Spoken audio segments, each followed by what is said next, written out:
The chromatin that is more densely packed and stains dark. ये रहो तीन तीन, यानी कि हेट्रोक्रोमेटिन के लिए क्या चीज़ है कि डेंसली पैक्ड होगा, डार्क स्टेन करेगा और कैसा होगा, इनएक्टिव होगा नेचर में। तो तीन चीज़ आ गई किसके लिए, क्रोमेटिन के लिए।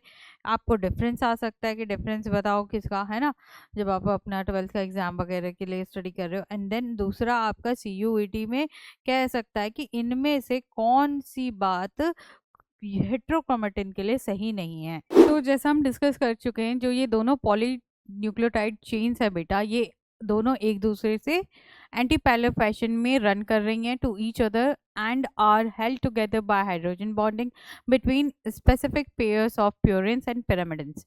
तो जो भी चीज़ मैंने अभी आपको बताई कि प्योरिन्स पिरामिडिन्स के साथ ज्वाइन होंगे तो हाइड्रोजन बॉन्ड के थ्रू ज्वाइन होंगे, और ये जो दोनों क्या कहते हैं पॉलीन्यूक्लियोटाइड चेन बनेंगी, वो दोनों की डायरेक्शन क्या होगी, अपोजिट होगी। अब अगर एक 3-5 डायरेक्शन में है तो दूसरी वाली क्या होगी, उसके अपोजिट होगी, है ना।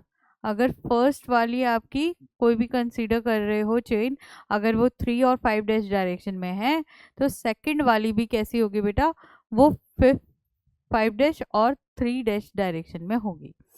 ठीक है, सेम चीज ही, बस जो मैंने अभी आपको इतने देर से समझाई उसी का क्या है, उसी को बस मतलब स्टेटमेंट वाइज बताया हुआ है। The pairing is always between A and T, G and C।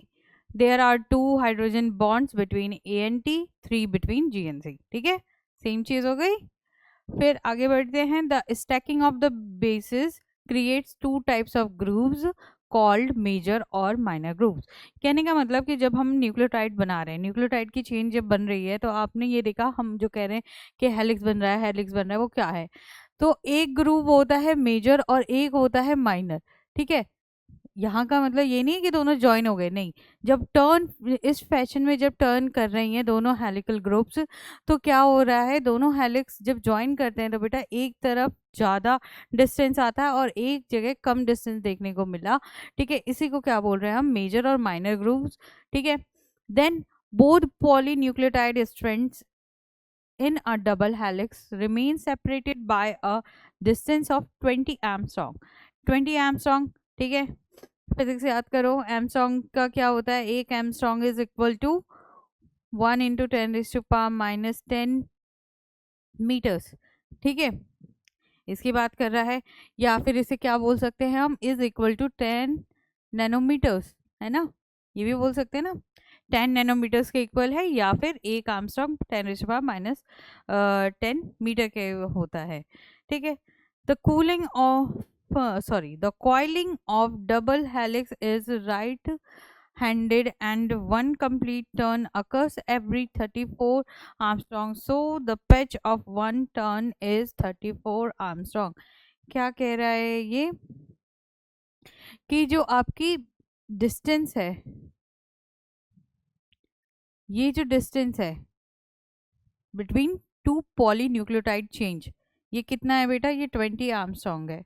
ठीक है, यानी कि क्या हो गया, 2 नैनोमीटर्स। ठीक है, कितना हो गया बेटा, ये 2 नैनोमीटर्स के इक्वल है।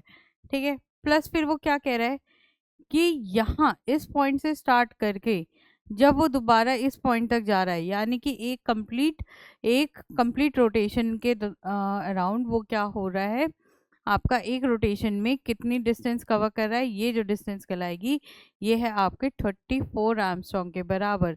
34 आर्मस्ट्रॉन्ग का क्या मतलब हो गया, 34 एमस्ट्रॉन्ग का मतलब हो गया बेटा 3.4 नैनोमीटर हो गया।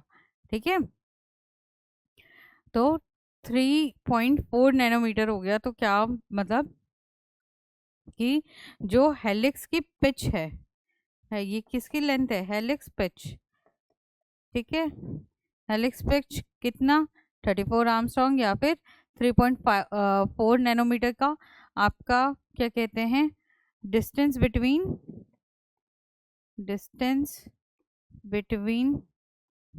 2 न्यूक्लियोटाइड स्ट्रेन्स पॉली।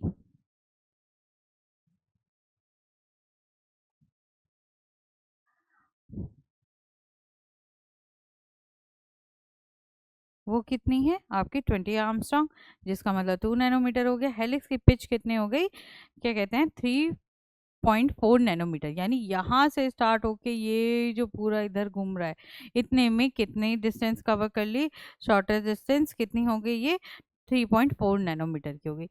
इस डिस्टेंस में कितने पॉलीन्यूक्लियोटाइड आते हैं एक हेलिक्स पिच में, एक हेलिक्स पिच में आपके 10 बेस पेयर्स होते हैं, 10 बेस पेयर्स, यानी यहाँ से लेके यहाँ से स्टार्ट हो रहा है तो यहाँ से 1 2 3 4 5 6 7 8 9 10, 10 बेस पेयर्स होंगे बेटा। कितने होंगे इसमें, इस पूरे पिच में 10 बेस पेयर्स होंगे। 10 बेस पेयर हो गए तो क्या मतलब हुआ कि दो बेस पेयर के बीच में डिस्टेंस कितनी हो गई, distance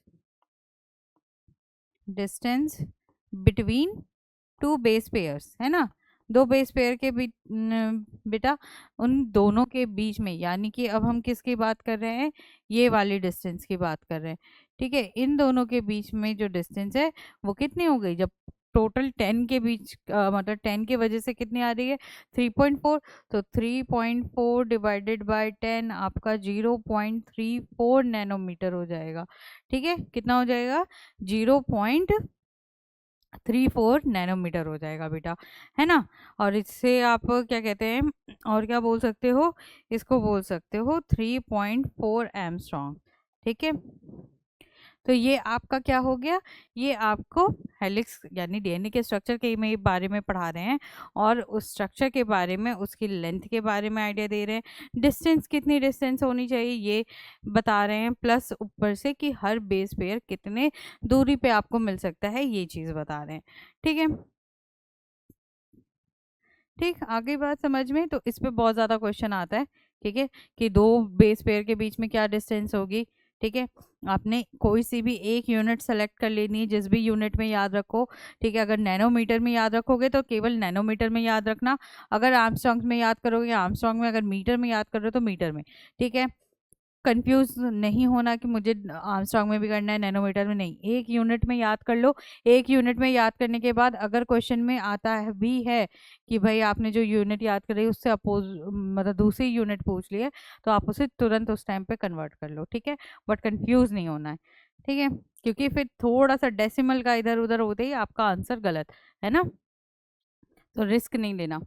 Distance between base pairs is 3.4 Armstrong, and since the pitch of one turn is 34 Armstrong, so there are 10 base pairs in each turn, ठीक है। यानी हर एक टर्न में आपको क्या दिखेगा बेटा, 10 बेस पेयर मिलेंगे, और उसकी लेंथ कितनी है एक टर्न की 34 एमस्ट्रॉन्ग, ठीक है, या फिर 3.4 नैनोमीटर। नेक्स्ट आगे बढ़ते हैं। In 1950 Erwin Chargaff formulated important generalisation about DNA structure, these generalisations are called Chargaff's rule in his honour, they are summarised as follows, ठीक है। तो एरविन चारग्राफ नाम के एक साइंटिस्ट आए 1950 में। 1950 में उन्होंने क्या बताया, 1950 में उन्होंने बोला कि देखो मैं बताता हूँ तुम्हें कि कैसे डीएनए बनेगा। डीएनए जो है उसमें अब हम जैसे बोल रहे कि एडेनाइन है, थाइमिन है, साइटोसिन है, यूरासिल है, ठीक है। डीएनए की बात करें तो यूरासिल की बात नहीं करेंगे, सॉरी, साइटोसिन है। तो ये सारे ATGC जो हैं आपके वो कितने भी हो सकते हैं, क्योंकि पॉलीन्यूक्लियोटाइड चेन है तो भाई बहुत ज़्यादा नंबर्स में हो सकते हैं ना। एक ह्यूमन डीएनए में, एक ह्यूमन डीएनए की बात करें, ठीक है, डीएनए नहीं, या फिर हम ह्यूमन जीनोम में बात करें, जीनोम का मतलब क्या हो गया, हैप्लॉइड क्रोमोसोम्स में बेटा 3.3 इंटू 10⁻9 बेस पेयर्स होते हैं, है ना, इतने बेस पेयर होते हैं एक ह्यूमन के जीनोम में। तो 10⁻9 वो भी इंटू अगर 2 कर दोगे इसको तो 2n में कितने हो गए, इसके जस्ट डबल हो जाएंगे, ठीक है। इसके डबल बेस पेयर्स मिलते हैं एक ह्यूमन स्पीसीज में, तो सोचो कितने सारे ATGC हो सकते हैं, है ना, बहुत सारे हो गए।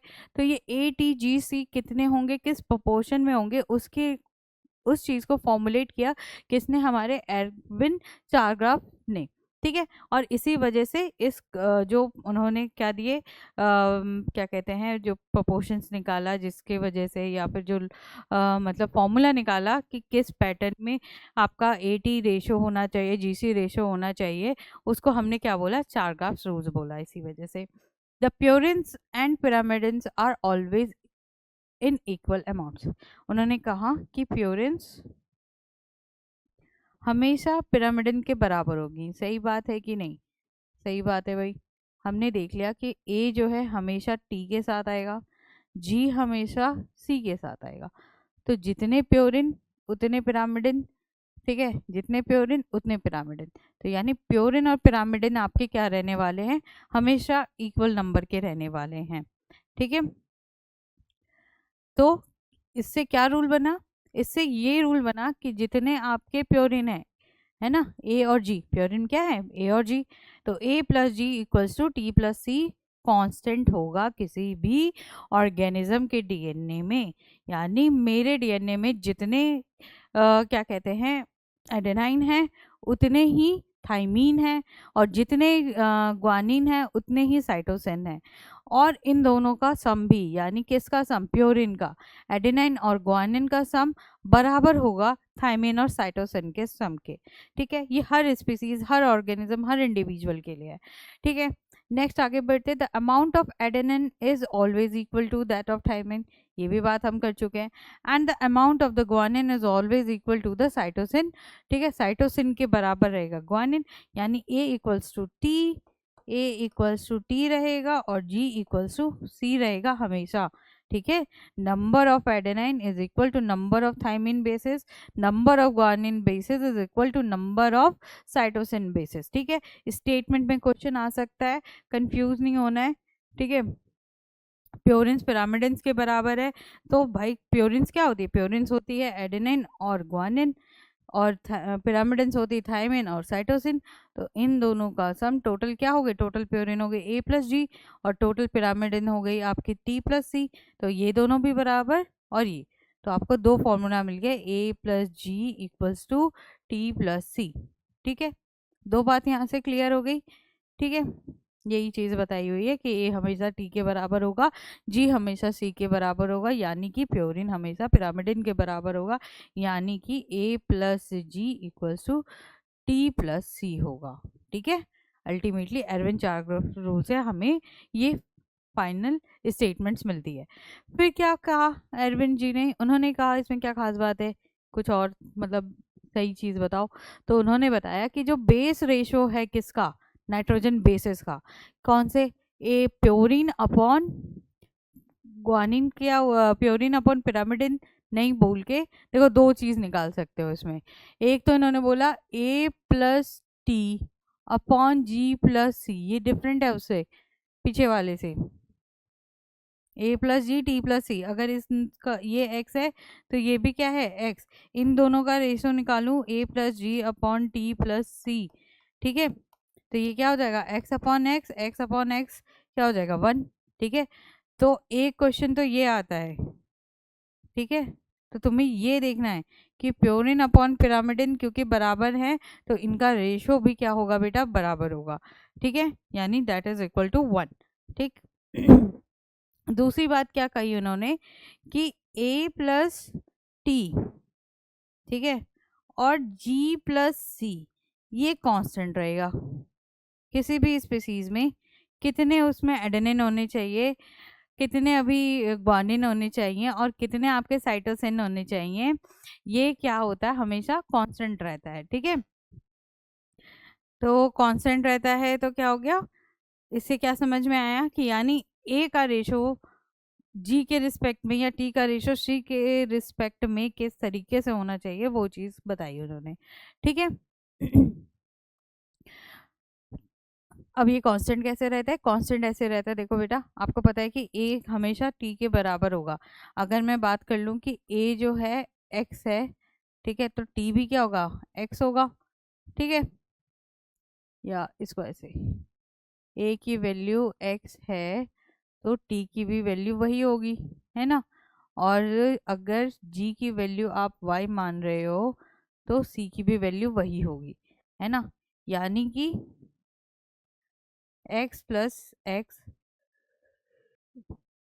यानी कि x प्लस एक्स, ठीक है, और y प्लस वाई क्या होना चाहिए रेशो, 2x/2y, है ना, 2 से 2 कैंसिल आउट हो जाएगा, आपको मिलेगा x/y।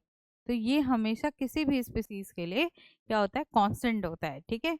x/y हमेशा एक पर्टिकुलर रेशो मिलेगा आपको, और वो हर स्पीसीज में देखोगे कि उसमें एडेनाइन या ग्वानिन या थायमिन या साइटोसिन का जो रेशियो होता है वो हमेशा कांस्टेंट रहता है, ठीक है। Specific constant for a specific species, बड़ी इंपॉर्टेंट सी बात है, ठीक है, इस पे भी क्वेश्चन बन सकता है, ठीक है।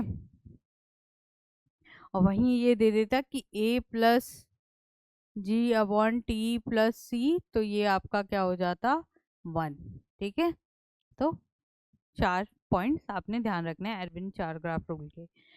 नेक्स्ट है DNA packaging in prokaryotes is carried out with the help of RNase and non histone basic proteins like आपका पॉलीएमाइंस। क्या कह रहा है, ये कह रहा है, अब हम किस पे आ गए कि हमने देख लिया कि हमारा जो डीएनए है, डीएनए बहुत बड़ा है ना। हमने बात कर ली क्या कहते हैं डीएनए के क्या कहते हैं ह्यूमन डीएनए के कितने बेसेस होते हैं उसमें, उसकी बात कर ली बेटा, ठीक है। और ऐसे ही ई कोलाई है आपका, ठीक है, ई कोलाई के बेस पेयर्स कितने होते हैं, आपका लैम्डा बैक्टीरियोफेज के बारे में बताया गया है ना। कमेंट करके बताओ कौन कौन से कितने कितने बेस पेयर्स होते हैं, ठीक है, एनसीईआरटी में दिया हुआ है ये सब कुछ, ठीक। तो अब जब देखोगे कि सब में नंबर ऑफ बेस पेयर्स बहुत सारे हैं और बहुत तरीके के हैं, पर हमने ये देखा कि हमने तो ऑर्गेनिज्म को डिवाइड कर रखा है प्रोकैरियोट्स और यूकैरियोट्स में, और दोनों का जेनेटिक मटेरियल हमने यही पढ़ा अपनी पुरानी क्या कहते हैं नॉलेज के अकॉर्डिंग। तो हमें यही समझ में आता है कि जो बैक्टीरिया है, बैक्टीरिया का जो क्या कहते हैं जेनेटिक मटेरियल है वो उसके साइटोप्लाज्म में एक नॉर्मल क्या कहते हैं मॉलिक्यूल की तरह प्रेजेंट, या नॉर्मल ऑर्गेनेल की तरह प्रेजेंट रहता है, ऐसे ही है ना, ओपन रहता है, पैक नहीं होता किसी भी बाउंड्री के अराउंड, ठीक है। जबकि हमने यूकैरियोट्स में देखा था तो बहुत ही डेफिनेटिव स्ट्रक्चर जो कि न्यूक्लियस बोला था हमने, उसके अंदर प्रेजेंट होता है। तो यानी आती है अब इस लंबे से डीएनए मटेरियल को किसी भी बॉडी में फिट करने की, तो बॉडी बनी होगी या तो प्रोकैरियोटिक सेल से या फिर यूकैरियोटिक सेल से। तो ज़्यादातर प्रोकैरियोट्स आपको हमेशा यूनिसेलुलर ऑर्गेनिज्म दिखे हैं। तो अगर हम प्रोकैरियोट्स की बात कर ले तो प्रोकैरियोट्स में जो डीएनए की पैकेजिंग होती है वो किसकी हेल्प से हो रही है, आरएनए और नॉन हिस्टोन प्रोटीन। आरएनए एक यूज किया आरएनए और दूसरा आपका यूज करा है नॉन हिस्टोन बेसिक, इंपॉर्टेंट, एक तो नॉन हिस्टोन है और दूसरा बेसिक प्रोटीन्स है, ठीक है, लाइक पॉलीएमाइंस, जिस जैसे कि पॉलीएमाइंस। नॉन हिस्टोन प्रोटीन्स कौन सी हैं, पॉलीएमाइन। यानी कि ये जो डीएनए इस तरीके से जेनेटिक मटेरियल बैक्टीरिया में, है ना, प्रोकैरियोट्स का एग्जांपल बैक्टीरिया हो गया, तो बैक्टीरिया में ऐसे फ्लोट करता रहता है उसके सेल में, वो किसके वजह से, फिर भी लेकिन हम कहते हैं कि ये एक सर्टेन स्पेस में होता है जिसको हम क्या बोलते हैं, न्यूक्लियोइड। तो वो सर्टेन स्पेस जो है, न्यूक्लियोइड जो रीजन है, उसमें बैक्टीरिया सॉरी बैक्टीरिया का जेनेटिक मटेरियल किस तरीके से कंप्रेस हो रखा है, बाय आरएनए और क्या कहते हैं नॉन हिस्टोन बेसिक प्रोटीन से, ठीक है। नेक्स्ट है DNA packaging in eukaryotes. Eukaryotes में फिर कैसे होता है, यूकैरियोट्स में ज़्यादा फंक्शन करना होता है, ज़्यादा अच्छे एडवांस कैरेक्टर्स हैं यूकैरियोट्स में।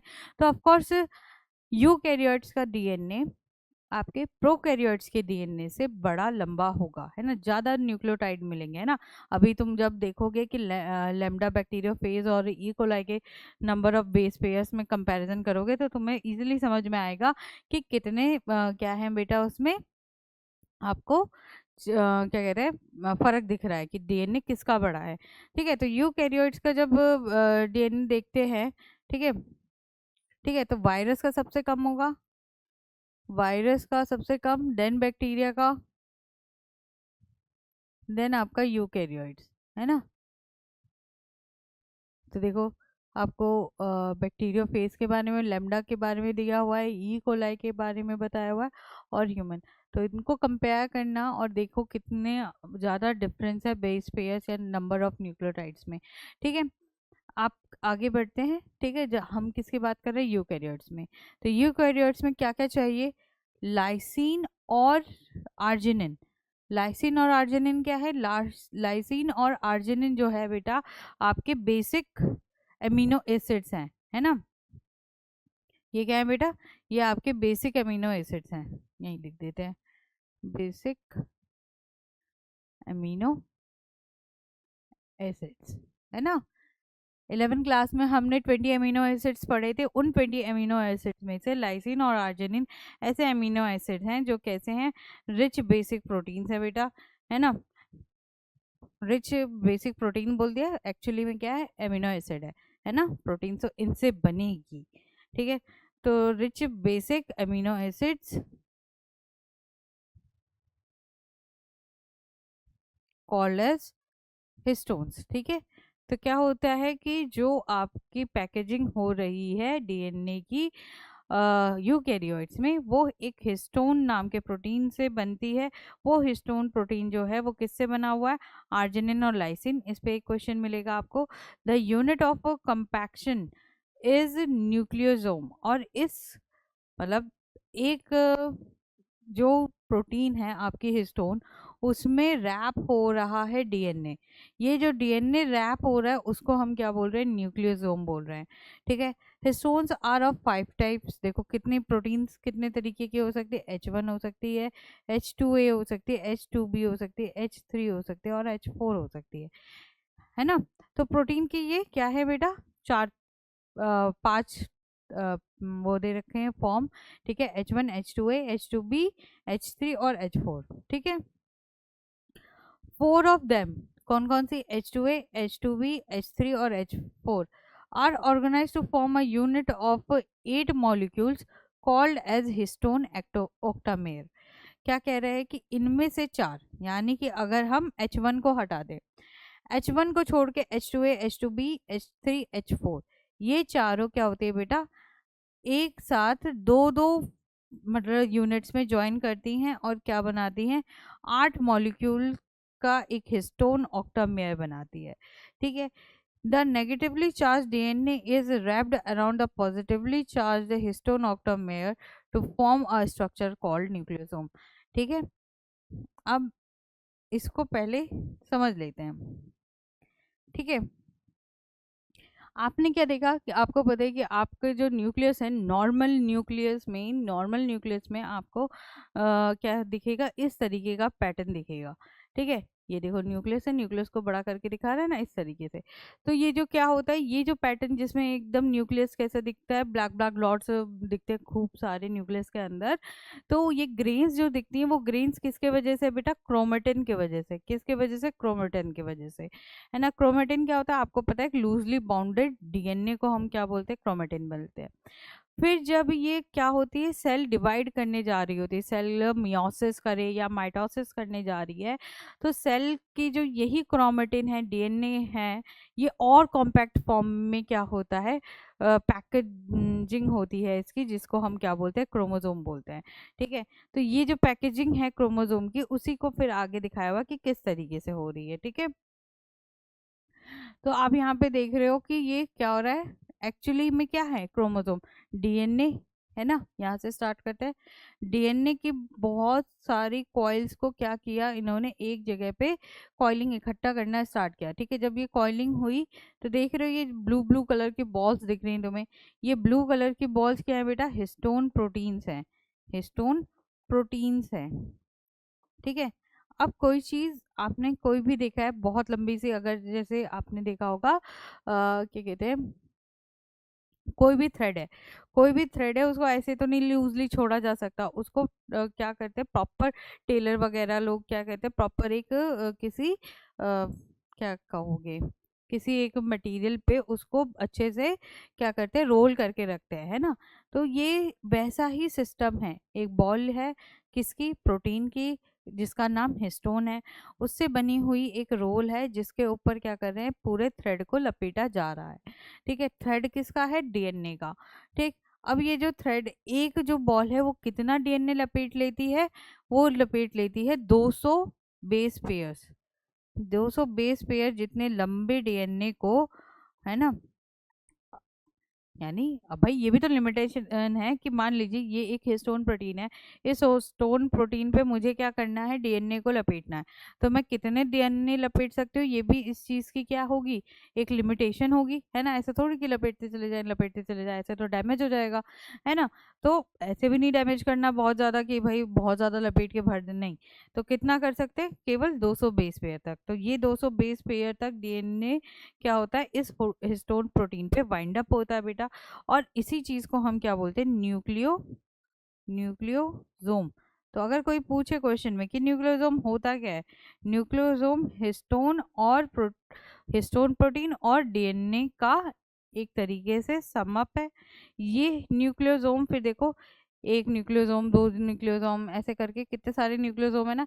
यही न्यूक्लियोसोम क्या है बेटा, एक साथ इकट्ठा होके क्या बना रहे हैं, आपका क्रोमेटिन बना रहे हैं। क्या बना रहे हैं, क्रोमेटिन बना रहे हैं।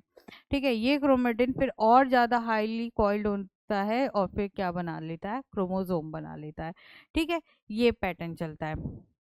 ठीक है, अब उन्होंने बोला कि ये जो न्यूक्लियोसोम दिख रहा है आपको, ठीक है, ये जो न्यूक्लियोसोम है प्रोटीन, ठीक है, उसमें उसने क्या बोला कि हमारे आपके पास 1 2 3 4 5 6 और हम 7 8, ठीक है, 8 हिस्टोन्स लगे होते हैं अलग अलग फॉर्म के। कौन कौन से, H2A, H2B, फिर ऐसे ही H2A और H2B, दो दो है ना, H3, H3, H4, H4। ठीक है, इस तरीके से ये सारे हिस्टोन्स एक सके के कॉइल्ड होके ये स्ट्रक्चर बना रहे बॉल जैसा। तो इसे क्या बोल रहे हैं हम, ये कितना है, 1 2, काउंट करो, 1 2 3 4 5 6 7 8, 8 हो गए ना। तो 8 हिस्टोन प्रोटीन्स होती हैं, हिस्टोन प्रोटीन्स। तो इसको क्या बोलते हैं हम, ऑक्टा। ऑक्टा मतलब क्या होता है, 8, ऑक्टामेयर, किसका, हिस्टोन का। तो हिस्टोन ऑक्टामेयर कहलाता है ये। ठीक है, हिस्टोन ऑक्टामेयर। अब एक और प्रेजेंट होती है H1 जो रह जाती है, H1 अलग से प्रेजेंट होती है। अब इसी पे क्या हो रहा है, इसी पे बेटा आपका डीएनए क्या कर रहा है, एंट्री एंट्री कह रही, वाइंड अप हो रहा है। ठीक है, तो ये जो डीएनए है, ये जो डीएनए है आपका, ये जो वाइंड अप हो रहा है इस पे, ये कितने बेस पेयर तक होगा, ये होगा आपका क्या कहते हैं, केवल 200 बेस पेयर्स तक। ठीक है, और इसको हम क्या बोल रहे हैं, इसी को हम बोल रहे हैं,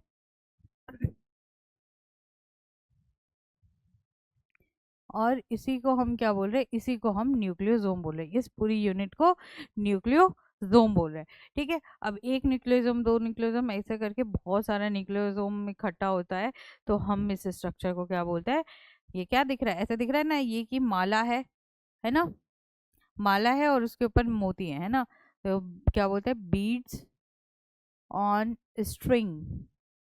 बीड्स ऑन स्ट्रिंग स्ट्रक्चर किसका होता है, क्वेश्चन में आएगा, क्रोमेटिन का। न्यूक्लियोसोम का होता है क्या, नहीं, न्यूक्लियोसोम तो एक ही ब्लीड बनाएगा, है ना।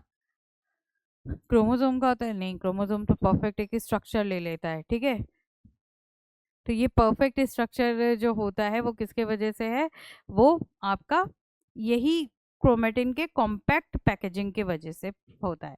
ठीक है, क्लियर है। क्यों करना पड़ रहा है भाई, डीएनए कितना लंबा है ना, कितना बड़ा सा है। और डीएनए अगर इस तरीके से क्या नहीं होगा, पैक्ड नहीं किया जाएगा, तो तुम्हारी छोटी सी सेल में 3 मीटर लंबा डीएनए कैसे घुसेगा, है ना। तो उसकी पैकेजिंग बहुत ज़रूरी है, पैकेजिंग, है ना। तो पैकेजिंग करनी भी कैसे है, क्योंकि ये केमिकल क्या कहते हैं, सब्सटेंस है। तो केमिकल सब्सटेंस है, तो तुम्हें पता है कि जो नाइट्रोजन बेसिस देखे तुमने, नाइट्रोजन बेसिस हैं, या फिर तुम्हारा फॉस्फेट ग्रुप था, है ना, फॉस्फेट ग्रुप ये होता है, इसके वजह से क्या होता है, नेगेटिवली चार्ज बनता है आपका क्या, डीएनए, नेगेटिवली चार्ज डीएनए बनाता है ये दोनों चीज के वजह से डीएनए कैसा हो जाता है, नेगेटिवली चार्ज। अब इस नेगेटिवली चार्ज डीएनए को अगर मुझे किसी तरीके के क्या कहते हैं सिस्टम पे क्या करना है, बाइंड करना है, तो ये नेगेटिव चार्ज तभी बाइंड होगा जब ये सिस्टम पॉजिटिव हो। तो ये सिस्टम पॉजिटिवली चार्ज्ड प्रोटीन से बना होता है जो कि आर्जिनिन आर्जिनिन और लाइसिन होती है बेटा। ठीक है, आर्जिनिन और लाइसिन नाम के दो अमीनो एसिड्स के ग्रुप से बनी रहती हैं, जो कि कैसे होते हैं, नेचर में पॉजिटिव होते हैं। ठीक है, प्लस क्योंकि फॉस्फेट, फॉस्फेट याद करो, फॉस्फेट क्या है, फॉस्फोरिक एसिड। डीएनए कैसा होता है, दूसरा नेचर में एसिडिक होता है। एसिडिक होता है तो इसको बाइंड अप करने के लिए ये कैसी अमीनो एसिड है, पॉजिटिव तो है, प्लस साथ में बेसिक भी होती हैं। नेचर कैसा है इनका, बेसिक। तो एसिड का बेसिक के साथ, नेगेटिव का पॉजिटिव के साथ ज्वाइन होगा, तब जाके आपको न्यूक्लियोसोम मिलता है। ठीक है, तो पूछ सकता है कि हिस्टोन ऑक्टोमेयर का कैरेक्टर कैसा है, ये पॉजिटिवली चार्ज है, पॉजिटिवली चार्ज्ड। ठीक है, प्लस कैसा है बेटा, बेसिक है। ठीक है, और जस्ट इसका अपोजिट क्या होगा आपका, इसका जस्ट अपोजिट आपका डीएनए होता है। डीएनए क्या है, डीएनए आपका नेगेटिवली चार्ज है। ठीक है, और एसिडिक होता है नेचर में। ठीक है, इसके वजह से क्या होता है, वो इजीली इसके साथ ज्वाइन कर लेता है। ठीक है, तो यहाँ पे हमारा डीएनए की पैकेजिंग किस तरीके से होनी है, यानी हमने स्ट्रक्चर की बात कर ली बेटा। उससे पहले हमने बात करी कि किस तरीके के एक्सपेरिमेंट हो सकते हैं, क्या क्या तरीकों से पता लगाया गया कि डीएनए जेनेटिक मटेरियल है ना, डीएनए। और फिर उसके बाद हमने उसके क्या कहते हैं स्ट्रक्चर की बात कर ली। देन स्ट्रक्चर के बाद हमने पैकेजिंग भी देख ली, किसकी बेटा, आपके डीएनए की। ठीक है, A typical nucleosome contains 200 base pairs of DNA helix बता चुकी हूँ, है ना। क्वेश्चन ये भी आता है कि कितना होना चाहिए एक न्यूक्लियोसोम पे, तो एक न्यूक्लियोसोम पे 200 बेस पेयर होने चाहिए डीएनए के। Constitute the repeating unit of structure in the nucleus called the chromatin, thread like stained bodies seen in the nucleus। मैं कह रही हूँ ना, जो तुम्हारी जो न्यूक्लियस है, न्यूक्लियस कभी भी तुमने ड्रॉ किया हो, 8th क्लास से न्यूक्लियस ड्रॉ करते आ रहे हो कि एक सेल बनाते हो, सेल के बाद एक क्या कहते हैं न्यूक्लियस मेम्ब्रेन बनाते हो, और उसके अंदर ऐसे डैश डैश करके दिखाते हो ना, डार्क सा पैटर्न दिखाते हो, डॉट डॉट। तो ये जो डार्क डार्क डॉट डॉट चीज दिखाते हो, ये क्या है, ये क्रोमेटिन है। क्या है ये, क्रोमेटिन है। ठीक है, क्रोमेटिन क्या है, लूजली पैक्ड डीएनए है। ठीक है, तो thread like stained bodies in the nucleus, क्यों, क्योंकि जब न्यूक्लियस को खोजा गया तो जरूरी था कि वो उस टाइम पे सेल डिवाइड कर रहा हो, नहीं। जब सेल को देखा तो उसके अंदर जो न्यूक्लियस मिला, उस न्यूक्लियस में इस तरीके का पैटर्न आया। डाई जब हमने क्या कहते हैं इस पे डाली, तो जो न्यूक्लियस था उसने इस तरीके के ग्रेन्स के फॉर्म में अपने क्या दिखाए, क्रोमेटिन मटेरियल को शो किया, है ना। The nucleosome in chromatin are seen as beads on string, बता दिया मैंने, है ना। कैसे, एक माला जैसे क्या रहता है, ऐसे वाइंड अप रहता है, तो हमेशा ऐसा दिखेगा कि ये तो माला जैसा है। तो beads on string, structure beads क्या है यहाँ पे आपका न्यूक्लियोसोम, और स्ट्रिंग क्या है, डीएनए। ठीक है, ये भी क्वेश्चन आ सकता है कि बीट्स क्या है बेटा, बीट्स आपका न्यूक्लियोसोम है, स्ट्रिंग क्या है, स्ट्रिंग आपका है डीएनए। ठीक है, when viewed under electron microscope, और इसको देखने के लिए ऑफ कोर्स आपको बहुत हाई मैग्नीफाइंग पावर वाला माइक्रोस्कोप चाहिए होगा, जो कि आपका क्या है, इलेक्ट्रॉन माइक्रोस्कोप है। इन अ टिपिकल न्यूक्लियस, एक प्रॉपर मतलब कहते हैं ना एक परफेक्ट न्यूक्लियस में क्या देखने को मिल सकता है, some regions of chromatins are loosely packed. तो जब आप अभी ये वाला जो स्ट्रक्चर देख रहे हो, इसमें देख रहे हो कि ये वाला जो पोर्शन है ये बहुत टाइटली पैक्ड है, जबकि ये वाला जो पोर्शन है ये कैसा है, ये बड़ा लूजली पैक्ड है ना। जो ये पोर्शन दिखा रहा है हमें, ठीक है, इससे क्या समझ में आ रहा है कि ये वाला तो बहुत खुला खुला सा है, ओपन टाइप का है, और जबकि ये वाला बहुत ही डेंसली पैक्ड है। ठीक है, तो जो ये डेंसली पैक्ड पोर्शन होता है क्रोमेटिन का, इसको हम क्या बोलते हैं बेटा, हेट्रो क्रोमेटिन, क्या बोलते हैं, हेट्रोक्रोमेटिन। और जो आपका लूजली पैक्ड क्रोमेटिन का पोर्शन होता है उसको यूक्रोमेटिन बोलते हैं। क्या बोलते हैं, यूक्रोमेटिन। तो कह रहा है कि जो क्रोमेटिन लूजली पैक्ड है और स्टेन लाइट, ठीक है, क्या कर रहा है, ऑफ कोर्स जो लूजली पैक्ड होगा उस पे कुछ कलर डालोगे तो वो मतलब इतने अच्छे से एब्जॉर्ब नहीं कर पाएगा कलर, तो स्टेन रह नहीं जाता, तो इसलिए कैसा होता है, लाइट स्टेन करता है।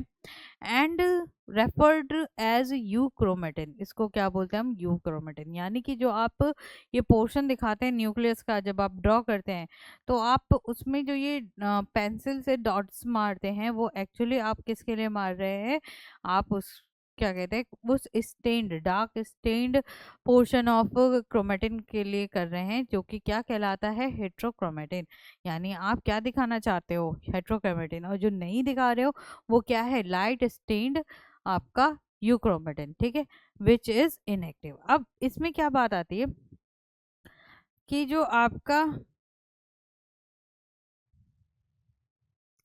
आपका ये हेट्रोक्रोमेटिन है, इतना डेंसली पैक्ड होने की वजह से ये कैसा होता है, इनएक्टिव, है ना।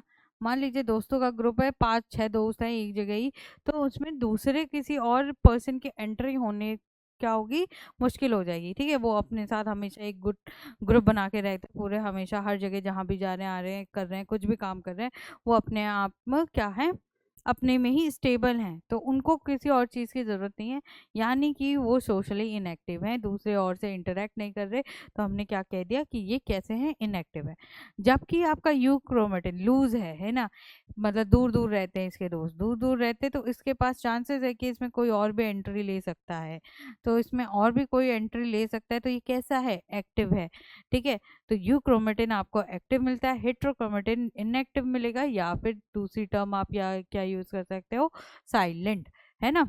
यानी एक्टिव रहेगा तो क्या कर देगा, एक्टिव से मतलब है कि बेटा यही है जीन आपके जो करेक्टर्स रखते हैं किसी भी ऑर्गेनिज्म के, और यही करेक्टर्स कैसे पास ऑन होंगे, पहले आरएनए को जाएंगे एंड देन आपको इसके लिए प्रोटीन प्रोवाइड होगी, ठीक है, या फिर आप इसके वजह से प्रोटीन बना पा रहे हैं। मेरे जितने भी करेक्टर्स हैं वो सारे यू क्रोमेटिन के वजह से हैं, ठीक है। हेट्रोक्रोमेटिन साइलेंट होता है, कुछ इसका इसमें इम्पोर्टेंस नहीं है ना।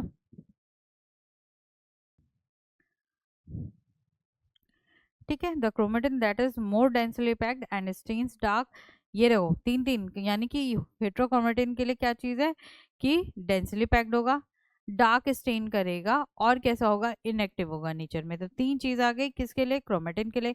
आपको डिफरेंस आ सकता है कि डिफरेंस बताओ किसका, है ना, जब आप अपना 12th का एग्जाम वगैरह के लिए स्टडी कर रहे हो। एंड देन दूसरा आपका सीयूईटी में कह सकता है कि इनमें से कौन सी बात हेट्रोक्रोमेटिन के लिए सही नहीं है, ठीक है। क्या वो डेंसली पैक्ड है, क्या वो स्टेन डार्क करता है, क्या वो लाइट स्टेन डार्क करता है, क्या वो साइलेंट है, तो लाइट स्टेन इसके लिए गलत है, तो ये चीज़ का ध्यान रखना है, ठीक है। अब आते हैं आरएनए की भी बात कर लेते हैं, केवल डीएनए ही थोड़ी जेनेटिक मटेरियल होता है, आरएनए भी होता है जेनेटिक मटेरियल। तो आरएनए की बात करते हैं, आरएनए क्या है आपका, RNA stand for ribo nucleic acid, है ना। हमें पता है कि ये किससे बना रहता है, राइबोज पेंटोज शुगर से। और इसमें क्या देखने को मिलेगा, जल्दी बताओ, और इसमें तुम्हें देखने को मिलेगा uracil in place of thymine, ठीक है। डीएनए अच्छे से समझ में आ गया ना कि कैसे पैकेजिंग है, क्या स्ट्रक्चर है, सब समझ में आ गया। अब सेम चीज़ हमें आरएनए के लिए भी पढ़नी है, ठीक है। तो राइबोस पेंटोज शुगर जो है आपकी, उससे बना होता है आरएनए, हेंस इसका नाम आरएनए है। और इसमें अगर नाइट्रोजन बेसिस की बात करें तो थायमिन की जगह आपको क्या देखने को मिलेगा, थायमिन की जगह आपको यूरासिल देखने को मिलेगा, ठीक है। Is a single stranded structure, कैसा होता है बेटा, ये खास बात, जैसे डीएनए आपका डबल हेलिक्स स्ट्रक्चर था, ये क्या है आपका mostly RNA single stranded structure होता है। आगे मैं बताऊंगी कि क्यों होता है। Consisting of an unbranched polynucleotide chain but is often folded back to itself forming हेलिकल्स।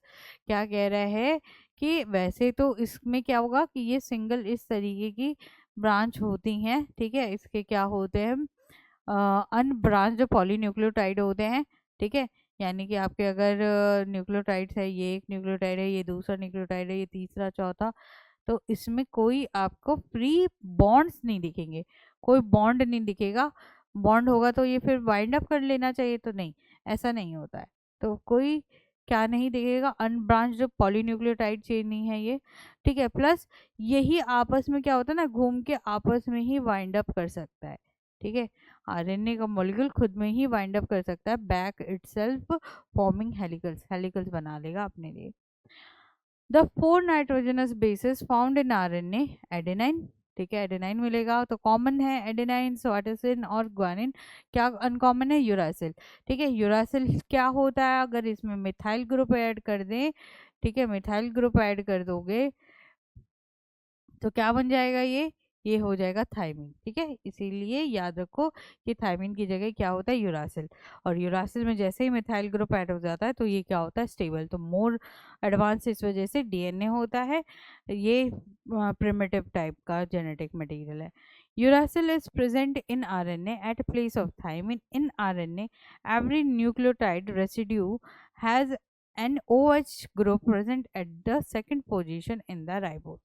तो यहाँ पे क्या है, यहाँ पे आपको हमेशा क्या दिखेगा, एक OH ग्रुप प्रेजेंट मिलेगा, जैसे हमें वहाँ पे थर्ड पोजीशन पे OH ग्रुप देखने को मिल रहा था आरएनए में, सॉरी डीएनए में।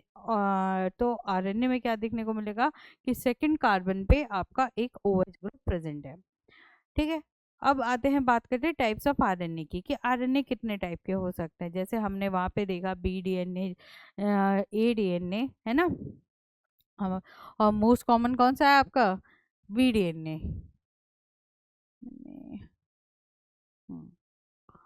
ठीक है।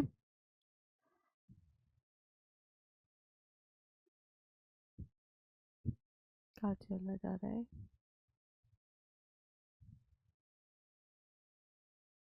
हम्म यहाँ पे बी डीएनए देखा, ए डीएनए देखा, जो राइट हैंड पेशेंट में मुड़ा रहता है, राइट हैंड की तरफ मुड़ा रहता है, तो उसको हम बी डीएनए बोलते हैं। जो कि लेफ्ट हैंड के जगह पे मुड़ा रहेगा तो उसको हम क्या बोलते हैं, ए डीएनए बोलते हैं, ठीक है।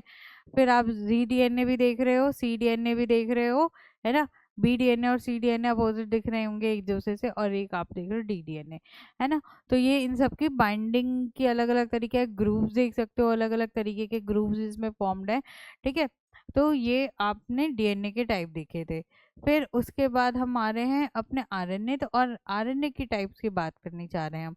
तो देखो आरएनए के टाइप्स में, अगर ये आरएनए सिंपली स्ट्रैंड की तरह, सिंपली एक नॉर्मली इस तरीके से प्रेजेंट है, वाइंड अप नहीं हुआ है, अपने आप से भी हेलिक्स नहीं बना रहा है, तो इसको हम क्या बोलते हैं, एम आरएनए। क्या बोलते हैं बेटा, इसको हम एम आरएनए बोलते हैं, ठीक है। अगर ये अपने में ही एक कोई प्रॉपर शेप ले ले रहा है, जिसको हम क्या बोलते हैं, टी शेप ले लेता है, तो क्या बोलते हैं, टी आरएनए। क्या बोलते हैं इसको बेटा, टी आरएनए बोलते हैं, ठीक है। और देखो और ज़्यादा बाइंड होने की वजह से ये एक ग्लोबुलर स्ट्रक्चर बना रहा है, जिसको हम क्या बोल रहे हैं, आरएनए या राइबोसोमल आरएनए बोलते हैं, यानी कि राइबोसोम बना रहा है।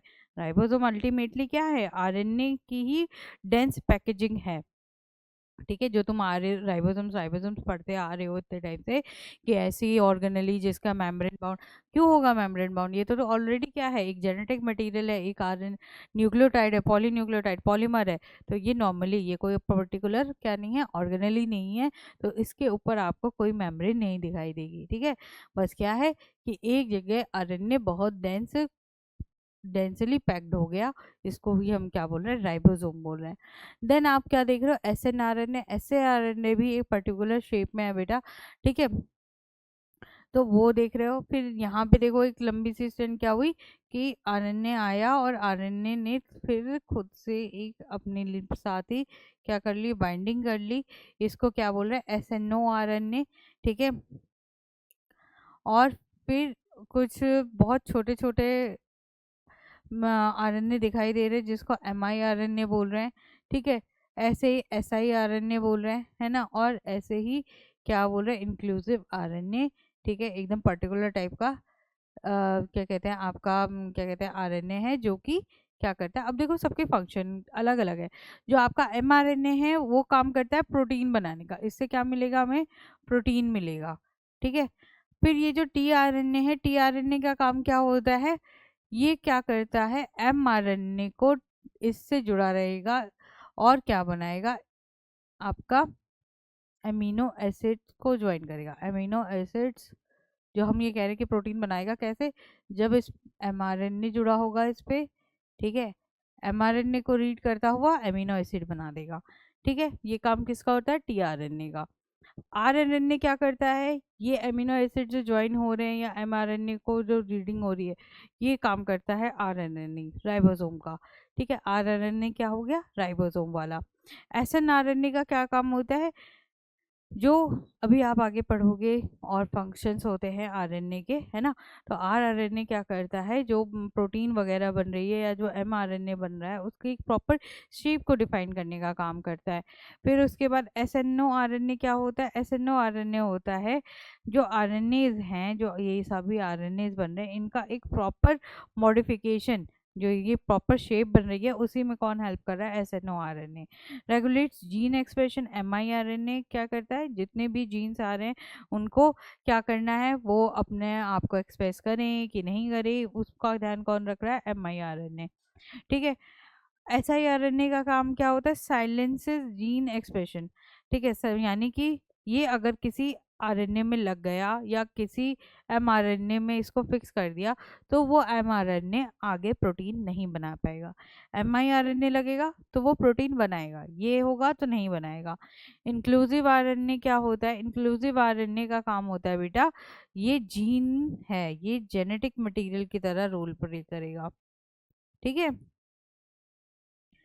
जो भी हमारे वायरस वगैरह हैं उनमें क्या देखने को मिलता है, उनमें आपको आरएनए देखने को मिलता है एज ए जेनेटिक मटेरियल। तो उनके में कौन सा आरएनए होता है, कोई इनमें से भी कौन सा इंक्लूसिव आरएनए होता है, तब जाके वो क्या करते हैं बेटा, वो वायरस अपने क्या कहते हैं, आरएनए को डीएनए में होस्ट के इंसर्ट करा देते हैं। फिर आता है यही जो हम कर रहे थे कि genetic RNA and non genetic RNA, दो फॉर्म हमने देख ली। केवल एक इंक्लूसिव आरएनए वाला था जो जेनेटिक था, बाकी सभी आपके नॉन जेनेटिक फॉर्म है आरएनए की।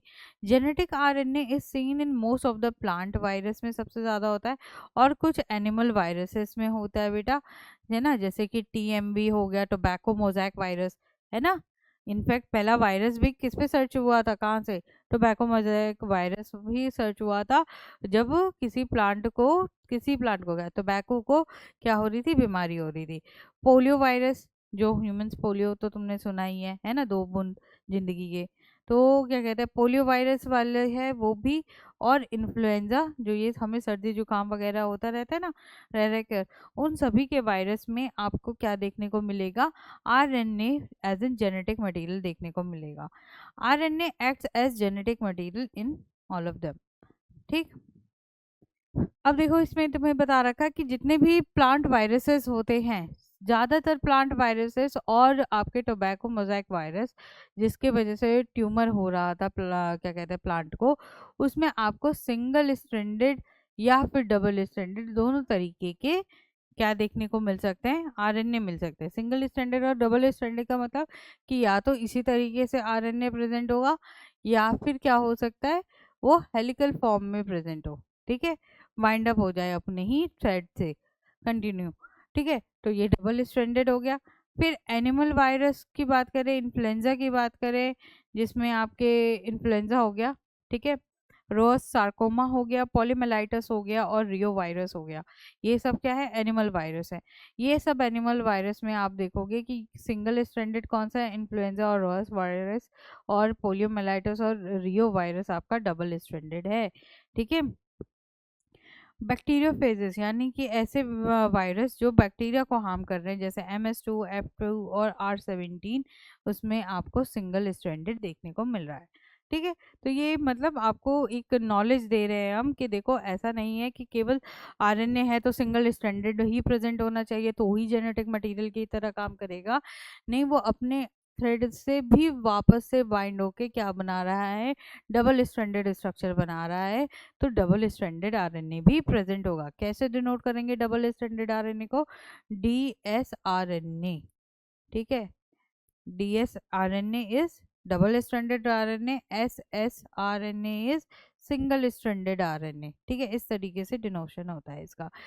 On the basis of the molecular size and function, three main forms of non genetic. कैसे नॉन जेनेटिक, मतलब जो कि आपका जेनेटिक मटेरियल की तरह काम ना करें।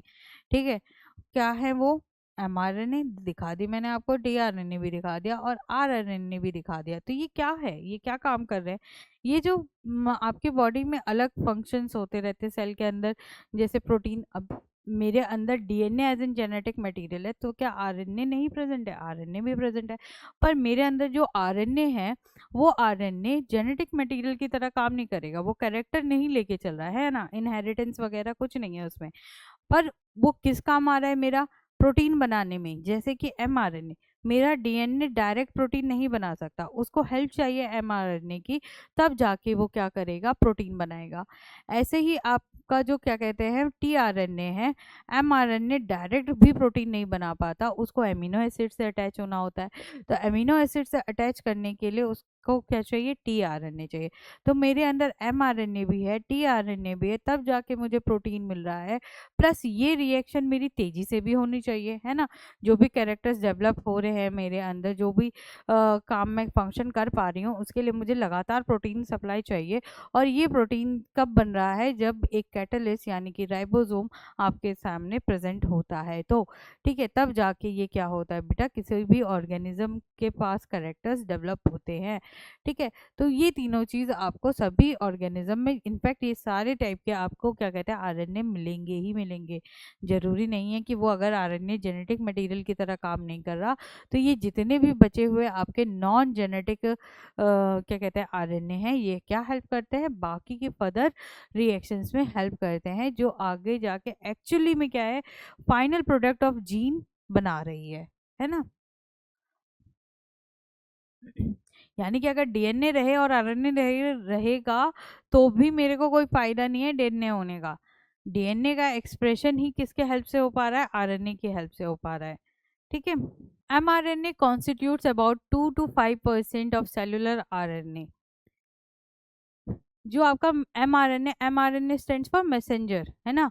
मैसेंजर आरएनए जो है आपका, कितने, अगर हम कहें कि जितना टोटल आरएनए है 100% आरएनए, उसमें से केवल 2 से 5% आपका क्या होता है बेटा, mRNA। टीआरएनए 15% होता है। आरआरएनए सोचो कितना, मैंने बोला ना अभी, इस चीज को फास्ट करने के लिए मुझे एंजाइम चाहिए, तो एंजाइम तो मुझे बहुत सारी चाहिए, कितनी सारी रिएक्शन हो रही होगी। तो सबसे ज्यादा क्या होते हैं, सबसे ज्यादा होते हैं आपके आरआरएनए, है ना। फिर उसके बाद टीआरएनए होता है बेटा, फिर उसके बाद होता है आपका क्या कहते हैं एमआरएनए। किसकी बात कर रहे हैं, किस चीज में कंपैरिजन है, अमाउंट में। अमाउंट में सबसे ज़्यादा क्या होता है, 70 से 80% ये होता है। ठीक है, 15% के आसपास ये होता है ना। और 2 से 5% क्या हो गया आपका mRNA, है ना। 70 + 15 कितना हो गया, 85, है ना। 85 और 5 90, तो बाकी के बचा हुआ 10%, या फिर 18 + 15 आपका 95, 95 से 5, मतलब लगभग 80 से लेकर 99%, यानी कि आपका 1 से 10% तक आपका क्या हो सकता है, 1 से 2% तक आपके बाकी के, ऐसा जो हमने देखा SNR ने देखा, हमने देखा क्या कहते हैं MIRNA, ये सब भी प्रेजेंट होंगे। ठीक है, मैसेंजर राइबो न्यूक्लिक एसिड, है ना, यानी कि mRNA। और इंफॉर्मेशनल आरएनए, है ना। मैसेंजर का क्या मतलब होता है, जो मैसेज लेकर आ रहा है, कोई इंफॉर्मेशन लेकर आ रहा है। ठीक है, तो इंफॉर्मेशनल आरएनए भी बोल सकते हैं। Is a molecule of RNA that is transcribed from a gene and then translate ribosomes, then it is translated by ribosomes in order to manufacture protein। ये मैं बता चुकी हूँ कि जैसे कि मान लीजिए, अभी हम आगे पढ़ेंगे ये कि ये डीएनए है ना। अब डीएनए पे कोई भी जीन प्रेजेंट है, ठीक है,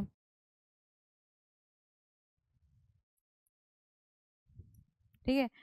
ये डीएनए को रीड कौन कर रहा है? एमआरएनए।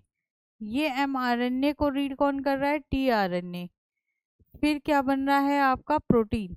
ये स्टेप को समझा रहा है ये, कि जो हमारा आपका मैसेंजर आरएनए है वो हेल्प कर रहा है, और इस प्रोसेस को क्या बोलते हैं? इस प्रोसेस को बोलते हैं ट्रांसक्रिप्शन।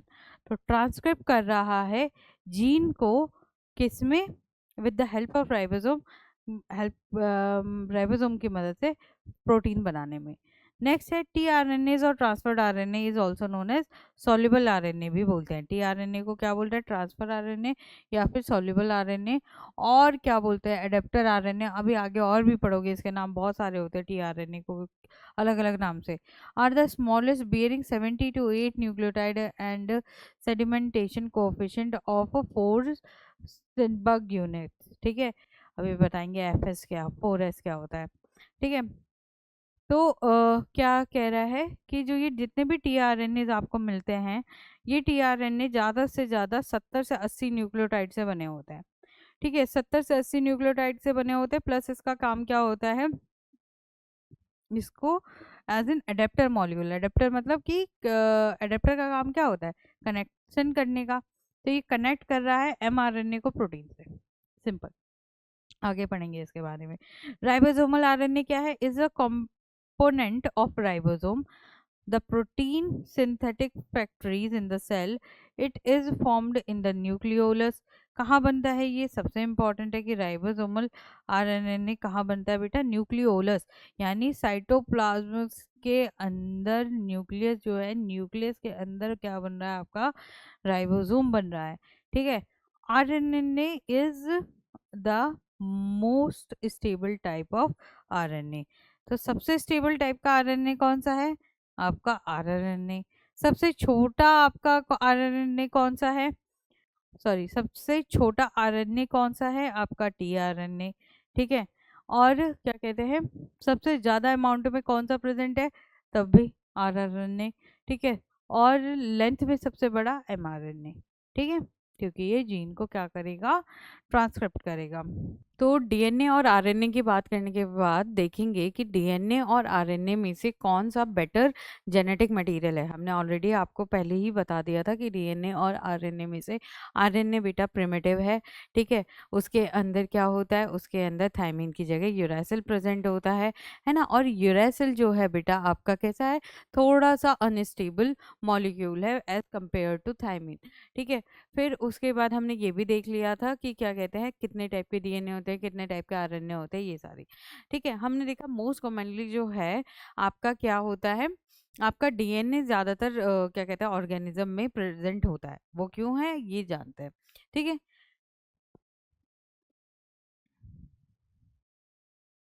तो बेटा DNA is a better genetic material than RNA.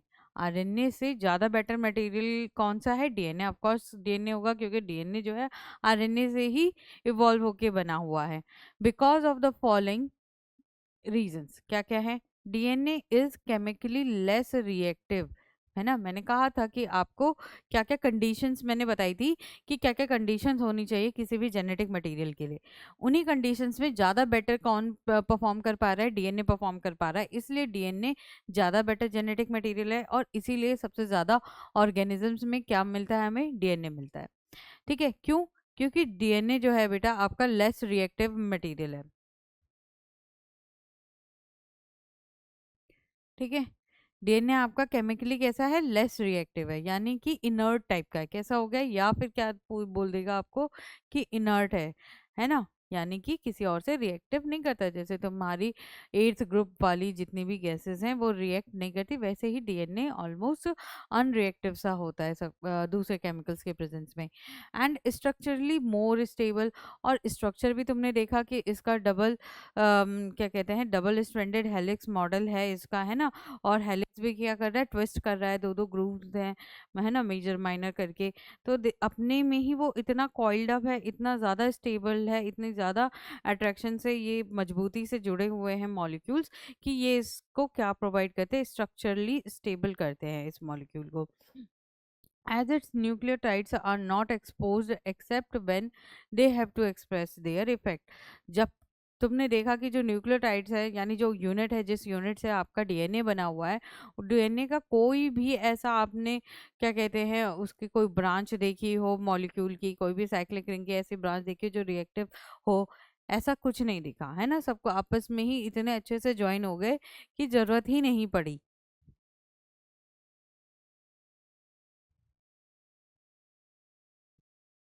है ना।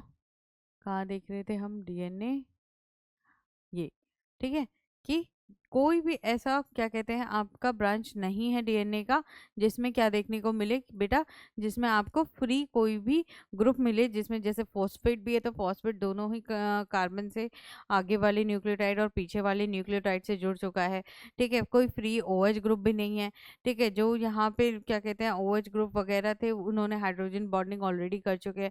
तो यहाँ पे क्या देखने को मिल रहा है कि ये स्ट्रक्चर दूसरे किसी और मॉलिक्यूल के आने की वजह से क्या नहीं होगा बेटा, डिस्टर्ब नहीं होगा, क्योंकि ये कैसा है स्ट्रक्चर है, ये स्ट्रक्चर बहुत स्टेबल है, ठीक है। नेक्स्ट क्या बात कर रहे हैं हम, प्रेजेंस ऑफ थाइमीन, है ना। ये वाली बात मैंने आपको बताई कि थाइमीन जो है क्या है, 3 मिथाइल यूरासिल, 3 मिथाइल यूरासिल को ही हम क्या बोलते हैं, थाइमीन बोलते हैं बेटा, ठीक है। तो जो थाइमीन है आपका डीएनए में, instead of uracil, provides stability of the DNA. एक मिथाइल ग्रुप और एक मिथाइल ग्रुप और आ जाएगा तो केमिस्ट्री से आपको याद है कि रेजोनेंस स्ट्रक्चर और ज़्यादा बढ़ जाएंगे, है ना।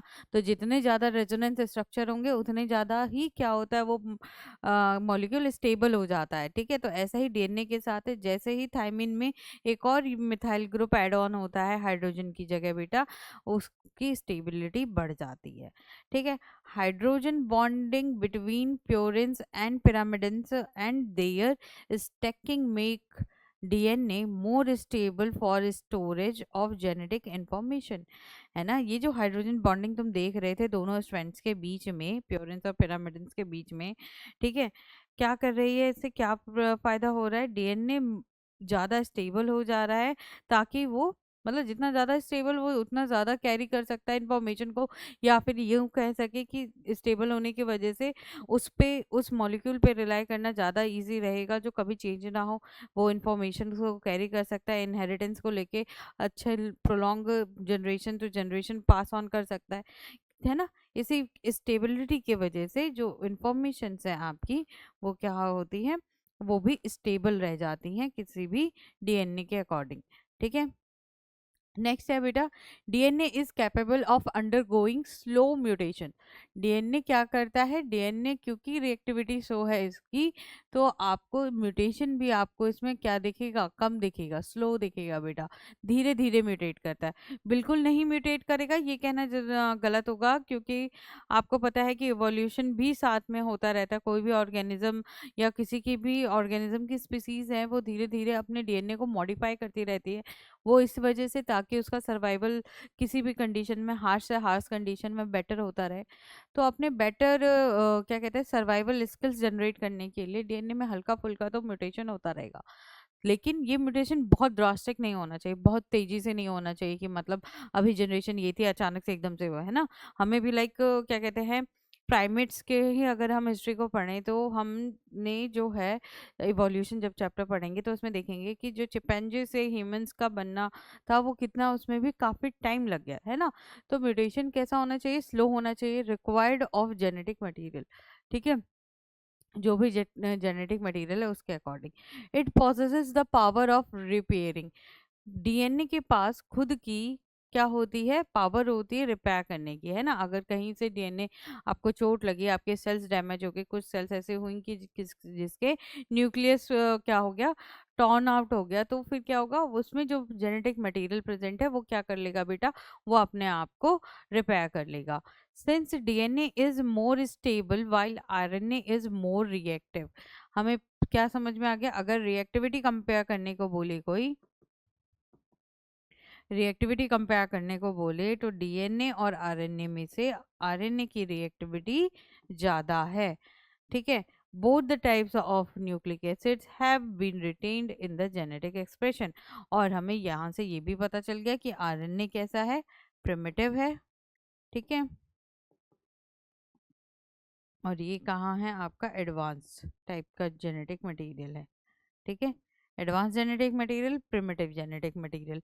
ठीक है, तो इससे क्या पता चलता है, इससे ये होता है कि दोनों ही जेनेटिक एक्सप्रेशन को कर सकते हैं। आरएनए ज़्यादा अनस्टेबल होने की वजह से ही क्या दिखा पाया, इतनी तरीके से क्या हुआ, आरएनए की वजह से वैरायटी प्रोड्यूस हो गई है ना, ऑर्गेनिज्म अलग अलग तरीके के ऑर्गेनिज्म बने, ये सब जब स्टार्टिंग में आरएनए हुआ होगा। तो फिर उसके बाद जब लगा कि नहीं अब ये ऑर्गेनिज्म फिट एंड फाइन है, ये जो स्पीसीज बन रही ठीक है, तो वो धीरे धीरे क्या हुआ, डीएनए में चेंज होना स्टार्ट हुआ और उस म्यूटेशंस को रोक दिया गया, एक लेवल पे आके छोड़ दिया गया।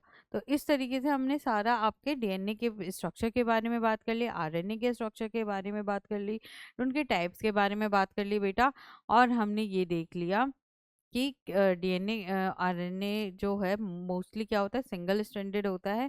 ठीक है, और उसका काम नॉट एज इन जस्ट क्या कहते हैं आपका जेनेटिक मटेरियल की तरह होता है, बाकी एज इन कैटलिस्ट भी वर्क करेगा, मैसेंजर की तरह भी वर्क करेगा, ये भी हमने देख लिया। ठीक है, तो जो आपका आरएनए वर्ल्ड है वो भी हमारी तरफ से कंप्लीट हो चुका है। प्लस आपने ये भी देख लिया, पैकेजिंग ऑफ डीएनए भी देख लिया कि किस तरीके से पैकेजिंग होती है, हिस्टोन्स क्या होते हैं, है ना, कौन से एमिनो एसिड से बनी है ये प्रोटीन, और किस तरह की नेचर में होती है, बेसिक होती है, पॉजिटिव होती है। ठीक है, और देखा कि कितनी क्या कहते हैं यूनिट्स लगेंगी हिस्टोन की। तो इसी के साथ अपना लेक्चर ख़त्म करते हैं। फर्स्ट लेक्चर कंप्लीट होता है हमारा मॉलिक्यूलर बेसिस ऑफ इनहेरिटेंस का, जिसमें हमने अपने जेनेटिक मटेरियल के बारे में जान लिया बेटा कि डीएनए आरएनए किस तरीके के होते हैं। ठीक है, किस तरीके से बिहेव करते हैं वो। ठीक है, उन दोनों के बीच में हमने कंपैरिजन भी जान लिया, किसने उसको जेनेटिक मटेरियल को खोजा। ठीक है, और कौन कौन साइंटिस्ट थे जिन्होंने इसके लिए क्या कहते हैं एक्सपेरिमेंटली प्रूव किया कि डीएनए ही क्या है, आपका जेनेटिक मटेरियल है। ये सब कुछ हम डिस्कस कर चुके हैं। तो हमारा लेक्चर 1 यहीं पे कंप्लीट होता है। अब नेक्स्ट लेक्चर में हम पढ़ेंगे डीएनए का रेप्लिकेशन, ट्रांसक्रिप्शन, है ना। तो अगर वीडियो अच्छी लगी हो तो लाइक करो, है ना, और आगे कंटिन्यू करने के लिए चैप्टर की थ्योरी को और मजबूत करने के लिए सब्सक्राइब करके रखो, ताकि आपको अपडेट मिलता रहे कि नेक्स्ट जो क्या कहते हैं चैप्टर्स के पार्ट हैं वो आपको तुरंत के तुरंत मिलते रहें। ठीक है, so thank you from my side.